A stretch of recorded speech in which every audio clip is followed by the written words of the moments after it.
Друзья, всем привет! Вы на канале Дэн ТВ. И в сегодняшнем видео я хочу рассказать, как можно сделать из старых ненужных вещей что-то полезное для своего дома. Честно скажу, что рука у меня не поднялась выбросить вот такой вот металлокаркас от старого дивана.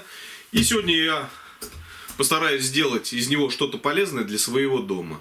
Итак, присаживайтесь поудобнее и приятного вам просмотра. А я начинаю.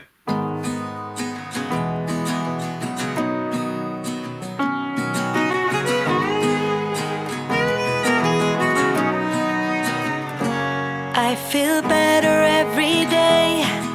The troubles I had have been washed away. I'm cleaning up my act and moving on. In the silence of my room, I'll sleep all night and get up at noon. There's nothing to distract me in my